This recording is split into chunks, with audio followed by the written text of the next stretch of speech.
اب سوال یہ پیدا ہوتا ہے کہ یہ زلزلے کیوں آتے ہیں؟ پہلا جو وجہ ہے وہ یہ ہے کہ اللہ سبحانہ و تعالیٰ اپنی قدرت کاملہ دکھلاتا ہے۔ اللہ رب العالمین کائنات کے لوگوں کو بتانا چاہتا ہے، اے کائنات کے لوگوں، اس کائنات کو میں نے پیدا کیا، زمین کو میں نے پیدا کیا، تمہارے واسطے قرار کی جگہ بنائی، تمہارے واسطے فرش بنایا، اس زمین کے اوپر تم پیدا ہوتے ہو، یہاں چلتے پھرتے ہو، یہاں کمائی کرتے ہو، بڑی بڑی بلڈنگیں بناتے ہو، عیش و عشرت کی زندگی گزارتے ہو۔ اگر کچھ ترقی کر لی اس زمین کے اوپر رہ کر کے تو غرور اور گھمنڈ کے شکار ہو جاتے ہو، تم اللہ رب العالمین کو بھلا دیتے ہو۔ سن لو، جو اللہ رب العالمین تمہیں اس زمین کے اوپر رہنے کے واسطے اس زمین کو قرار گاہ اور فرش بنایا، وہ اللہ رب العالمین تمہیں اپنی قدرت کاملہ کے ذریعے سے اس زمین پہ دھسانے پر قادر ہے۔ چنانچہ سورۃ الانعام سورہ نمبر 6 کی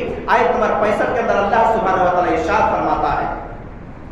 قُلْ هُوَ الْقَادِرُ عَلَىٰ أَن يَبْعَثَ عَلَيْكُمْ عَذَابًا مِّن فَوْقِكُمْ۔ اے نبی رحمت صلی اللہ علیہ وسلم، آپ قرآن کے ذریعے سے کائنات کے سارے لوگوں کو کہہ دیجئے کہ وہ اللہ رب العالمین ہے جو اس بات پر قادر ہے کہ تمہارے اوپر سے آسمانی عذاب نازل کرے، او من تحت ارجلکم، اور اللہ سبحانہ و تعالیٰ اس بات پر بھی قادر ہے کہ زمین کے نیچے سے تمہارے اوپر عذاب نازل کرے، یعنی یہ زمین پھٹ جائے گی، تم زمین پہ دھس جاؤ گے، زمین کو اللہ ہلائے گا، سارے مکانات گر جائیں گی، تباہ اور برباد ہو جائیں گی، او یلبسکم شیعا ویذیق بعضکم بأس بعض، یا تو تم لوگوں کو گروہ میں بانٹ دے گا اور آپس میں لڑا کر کے ایک دوسرے کا مزہ چکھا دے گا۔ تو اللہ سبحانہ و تعالیٰ نے اس آیت کریمہ میں عذاب کے تین شکل بیان کی ہے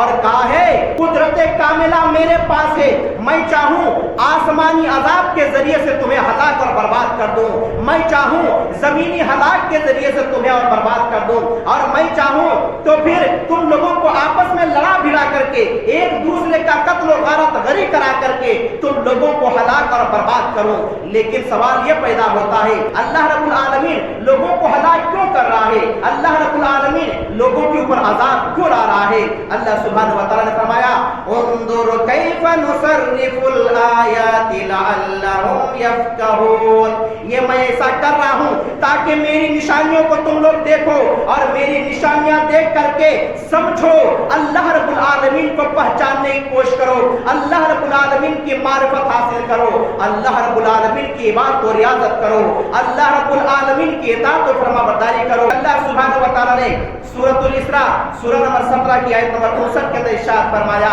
کہ یہ عذاب میں کیوں لاتا ہوں؟ کہا وَمَا نُرْسِلُ بِالْآيَاتِ إِلَّا تَخْوِيفًا، ہم یہ نشانیاں اس لیے لاتے ہیں لوگوں کے اندر تاکہ لوگ ڈر جائیں، اللہ رب العالمین کا خوف کھا جائیں اور پھر اللہ رب العالمین کی طرف رجوع ہو جائیں۔